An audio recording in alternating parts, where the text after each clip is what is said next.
Hi, I'm Will, and I like toys, but I also like comics. And today we're going to look at some of the comics I picked up on a trip to Europe that I took a few weeks ago with my wife and mother-in-law.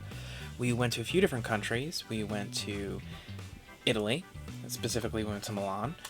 We went to Denmark, Copenhagen, and then we went to Ireland and stayed in Dublin and Dingle.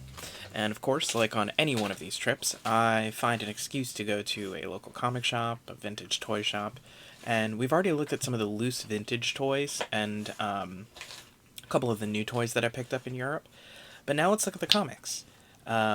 These are great souvenirs that I've done every time we visited another country. I pick up a comic in whatever language of the country we're visiting, as well as I try to pick things that are characters that are specific to those countries. So when we went to Italy, I was very happy because I got to pick up a few more issues of Dylan Dog, who he calls himself a nightmare investigator or supernatural detective. And so we'll take a look at those. So the first thing I picked up, like I said, is Dylan Dog, and I Racconti di Domani means like Book of Tomorrow, Tales of Tomorrow. So this is like an interesting sort of this is a single issue. This is the first issue, but it's an anthology as opposed to a continuing story. That each issue has a few different short stories that are spooky and interesting and weird and sometimes funny. That come from this mystical book. You can see the main character in his signature red shirt and black jacket, Dylan Dog, next to his sidekick Groucho, who's modeled after Groucho Marx, the of the Marx Brothers, the wonderful comedian and actor. And he buys this book in a mysterious bookshop from this omniscient sort of almost vampire-looking bookseller. And for very cheap, the book is empty, but then it starts to display weird stories that start to come true. And the bookshop and the bookseller both disappear, and he also narrates the story. What's great about this is Tiziano Sclavi was the original creator of Dylan Dog, and he wrote it for many years and then left. And this is the first of him coming back. So I got lucky. I found this in a bookshop near where we were staying in Milan, near Chinatown, which was a wonderful area. Lots of weird. The Chinatown area had a lot of like blind boxes and Asian snacks and great collectibles. And turns out Italy loves manga, anime, and comic books. There was stuff everywhere. But so I got this. It was fantastic. I don't speak Italian or read Italian, but what I do is I use Google Translate, the lens on my phone, and I'm able to put it over the dialogue and over the area, and it translates it. It used to be much worse, but now it is pretty good, which is great because then I'm able to. Oh, here's the bookshop disappearing, which is really cool. The antique shop. So it just disappears and then becomes this like for sale empty building. But so I'm able to read these great stories, and I loved this one so much. I went and I got the second issue, which had just come out. The third issue came out July 16th, and we were there a few days before that and missed out. I haven't read the second one yet, but I'm very excited. And each little short story in each issue has different artists, so you get slightly different styles. But they're all this sort of spooky, interesting stories. Sometimes there's vampires or zombies or ghosts or sort of just eerie monsters, and this one looks like it has death in it. Very excited for this. And the reason I was able to find these so easily is Sergio Bonelli Editore is the publisher of these comics, and they're from Milan, and they have their only retail space is in Milan, and it was a great store. That's where I got my the alien from Tex figure that I showed in the last one. While we were in Italy, I of course picked up another Dylan Dog. This I got in the airport. It was on sale for €5.50, and it's like a nice hardcover, and it's printed, and I think it's a reprint of some of the older stories written by Tiziano Sclavi. So I'm very excited to read this as well. And this one, it looks like, is the ghost of Anna Never, is what that means. My knowledge of Italian is limited, but it's usually weird, supernatural, or comic-y things. One of the other things I love about going to Europe and picking up comics is the duck characters from Disney. So Scrooge McDuck, Donald Duck, Daisy, Huey, Dewey, Louie, Ludwig von Drake are very popular. they're popular here, but they're very popular in like Latin America and Europe. So I always pick up some. So I picked up Zio Paperone, which is Scrooge McDuck. That's what his name is in Italian. Zio means uncle, and I don't remember what Paperone means. So I picked this up, just a fun little, like, Archie comic book sized collection of some Disney stories. And you can see there's another on the other side, La Doppia Vita di Molly Mallard. So I think that means the sweet life of Molly Mallard, or the beautiful Doppia, something like that. But so I'm going to read these in the same way. Very excited about that. And then, of course, while we were at, we went to a lot of museums and beautiful architectural, historically significant areas, and we went to go see The Last Supper, which is just, I'm not big into Renaissance art, but that was pretty moving and it was pretty impressive. While we were there in the gift shop, picked this up. It is a collection of Disney stories in Italian, specifically about Italian Renaissance artists. So it's specifically about Leonardo da Vinci, Michelangelo, and Raphael. So they're missing Donatello to get the full turtle experience, but it is a combination of like an art history textbook as well as a Disney comic book about those artists, featuring those artists in the comics. So I'm excited to read this. My wife found this. I took art history in college when I studied art, so honestly, if this had been the textbook, I would have learned a lot more. So I'm excited to dive into this. After Italy, we went on to Denmark, to Copenhagen, and I bought some interesting toys at Ruben and Bobby. But there's it's not a chain. It's they've got multiple locations, but they're all in a few blocks of each other. Pharaoh's Cigar is what the store is called, and it's named after a Tintin story.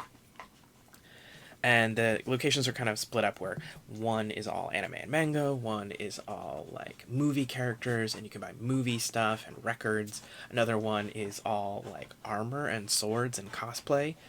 Another is all horror movies. But the comic one, they have a variety of European comics and English comics. Honestly, it used to be a little better. They kind of changed it and made it a little smaller and swapped the locations. They also have some board game stores. But their clearance comics are usually in like these racks outside the store. And I love looking in there, especially when I've got a pocket full of Danish kroner coins and I'm just looking to unload them.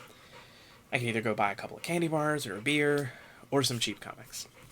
So along those Disney ducks, I picked up some Beagle Boys comics. Once again, these are about the size of an Archie or a Disney Adventures magazine, if anyone remembers those. They're called Bjornebanden, which means bear bandits. So they're not even dogs, even though they're the beagle, like a dog here. But so I'm excited to read these. And they had a whole bunch of these, but I just picked the two that I thought had the funniest covers. Yeah, like I said, in Scandinavia, the duck characters are very big. Donald is called Andersand. That's Donald Duck in Danish. But so even the back of these has some great artwork, and these are just your classic newsprint. So I'm very excited. It's not just Beagle Boys comics in here. It is a mixture of Mickey, Donald, Goofy, the Beagle Boys. The Bjornebanden. But so I'm excited. I bought these for pretty cheap, for about the equivalent of like 25 cents each. Then, also in that clearance area outside, they had a section. There's a larger format size comic called an album in Europe. This is what it is. It's thicker than a regular issue. It's almost like a couple of issues, and it's a larger size. And so they had a whole bunch of albums, all in Danish, which I'll use Google Translate to read. But so I grabbed a few random ones. This one is Prince Servan. It's a fantasy one. This is the second issue in the series. I mostly picked it up because I really liked this little like pink sort of character. He had a man, come on, light. He has a great quality to how he's drawn and how he looks that seems almost like Gummy Bears, Care Bears era. But it looks like an interesting fantasy story with, like, knights and princesses and dragons, and it looks kind of funny and weird, and the characters, not everyone's, like, perfect looking. Some people are a little odd. There were only ever 2 of these. I looked it up. So I'm excited to read this one, and hopefully I don't have to have read the first one to get it. Which usually with an album, you don't. You don't have to have read the previous one. It's almost like a mini graphic novel. Next up, I picked up Hagar the Horrible. I read these comic strips a lot as a kid, and there was something funny to me about getting a Viking comic in Denmark. And you can see across, it says that it was part of the Copenhagen Community Library. So this was actually a library book that at some point got liquidated and sold. And so it kind of felt funny to me that I was bringing home a library book of Hagar the Horrible. Now, the next 3, much like Prince Servan, didn't know anything about it. Just picked them up, thought they looked really interesting. So the first one is Jack Palmer, and I thought this was going to be like sort of a comedy detective thing, kind of like Inch High Private Eye, or Jacques Clouseau and Pink Panther, or Inspector Gadget.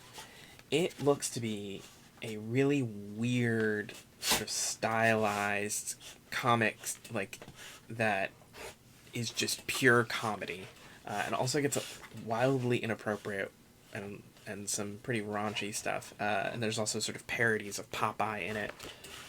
I don't know.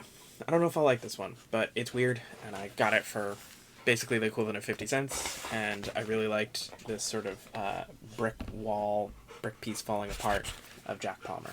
So we'll see how it is later.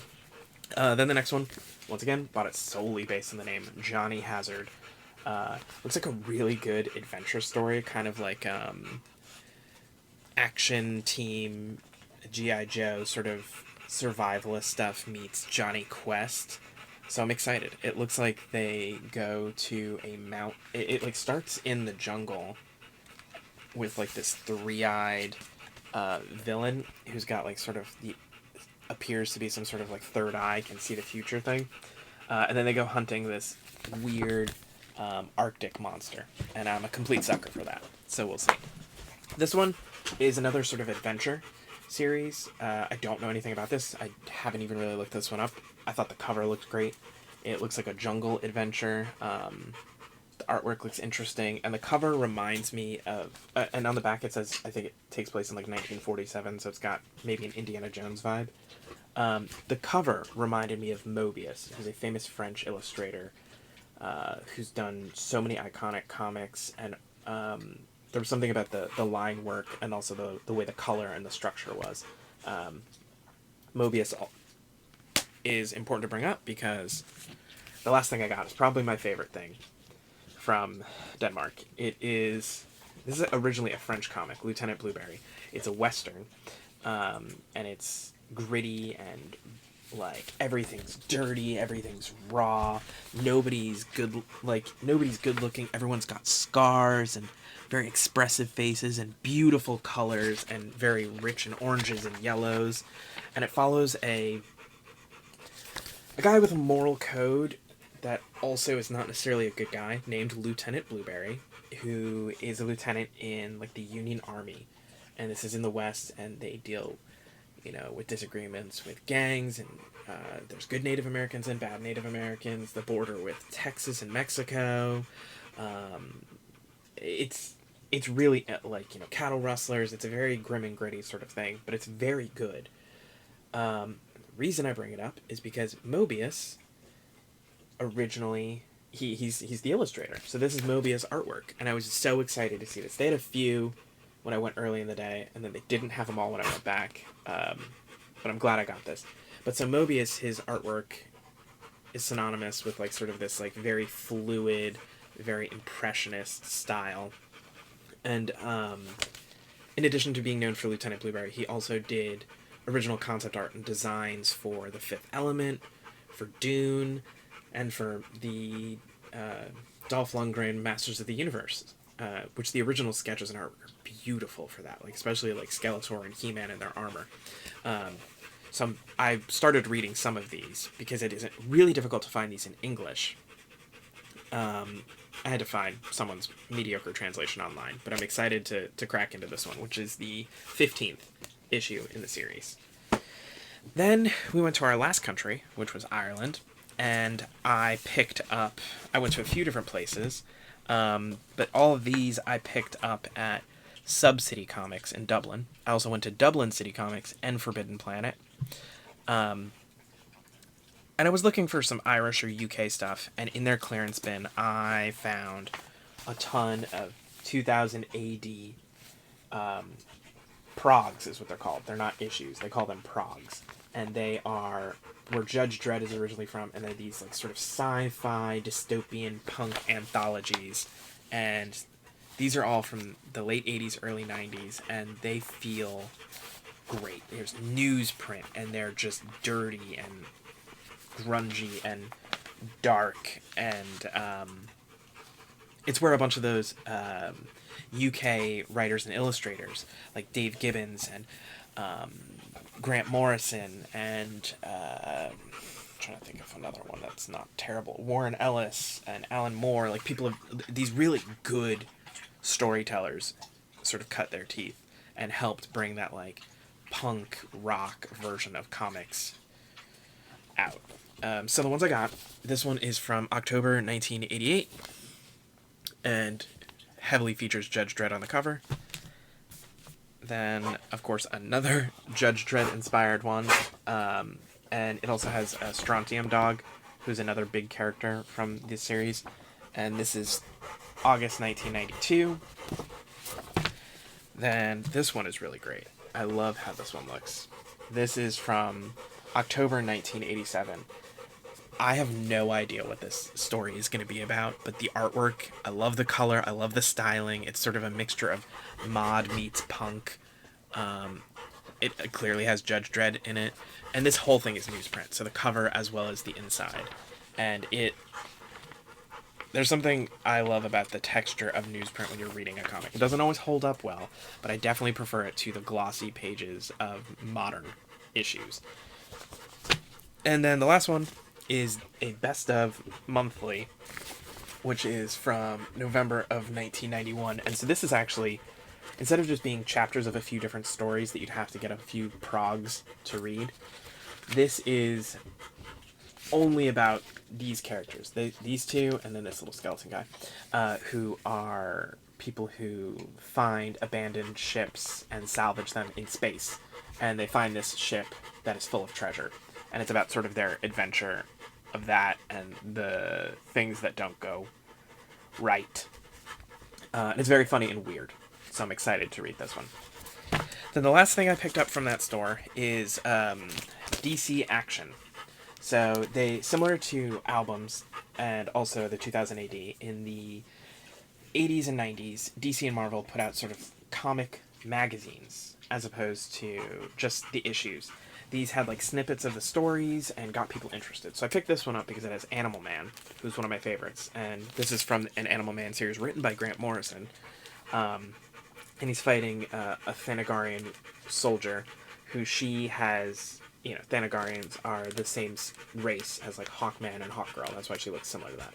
Animal Man is a character who can tap into sort of this like shared net of animal abilities within a certain distance and borrow abilities of animals. So like if his arm got chopped off and there was a lizard nearby, he could tap into that, or a starfish, and use their regenerative properties to grow his arm back.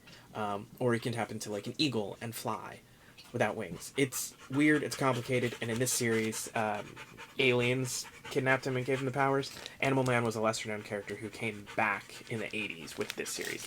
But so yeah, this is a DC Action that has Black Adam, the New Gods, the Teen Titans, and Animal Man. So, love that. And that's what I picked up in Europe. But of course, when we came home, my brother-in-law had been watching our dogs and cats for us, Brian. So thank you, Brian. And thank you, Richard, his boss and a good friend of ours, who gave him some time off. And he brought me a fun little surprise. This, it looks like a promotional or ash can, which is like an early sketchy version of a series called Vandal, or Vandale, I think it's Vandal, from Intervision Comics from the like 80s, 90s, and this is like one of their like zine versions, where it's about this Nazi hunter. So this was a fun surprise to come home to and see. So that's it. Those are the comics that I picked up recently on a trip to Europe. and we'll talk about some more stuff. We'll get back to the Transformers eventually and look at some instructions and some of the extra accessories that I don't have.